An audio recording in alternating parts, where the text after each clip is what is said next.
السلام لك يا غابريال يا رئيس جند السماوات القائم بكل إجلال أمام رب القوات.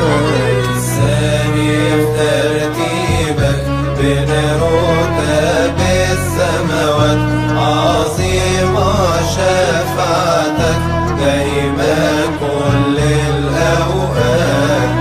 اسمك غابريال تفسير قوة الله قائم أمام عمانوئيل تبشر بابن الله. يقول داود بالروح ملك الله حل حول خائف ينجيهم من الأهوال.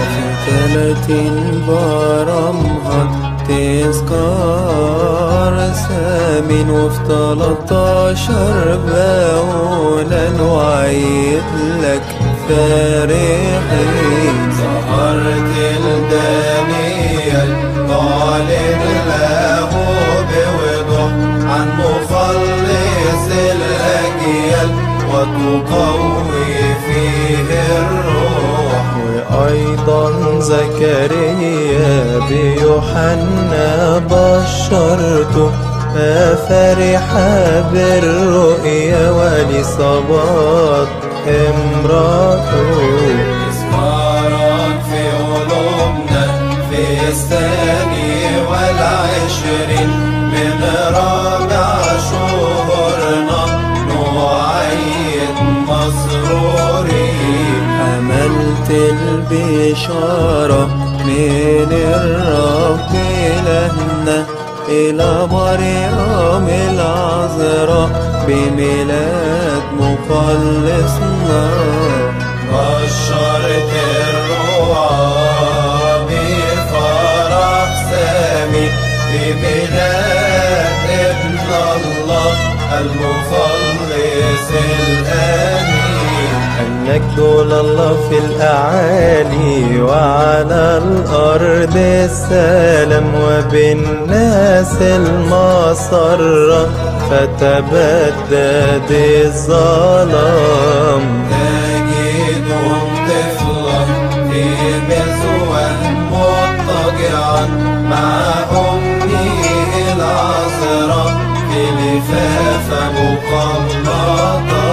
بميلاد مخلصنا آدم أصبح سعيد نذكرك يا ملكنا في مثل هذا العيد.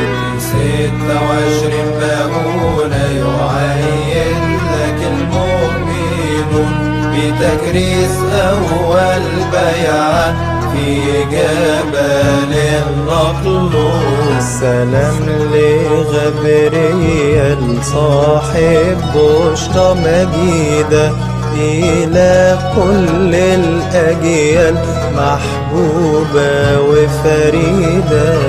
غريب في الدقيقة يطلب من أجل الناس وتسأل بالصلوات عن كل الأجناس. يا كائن روحاني ملتحفا بالنور صلواتنا وطلباتنا تسعدها بكل سرور.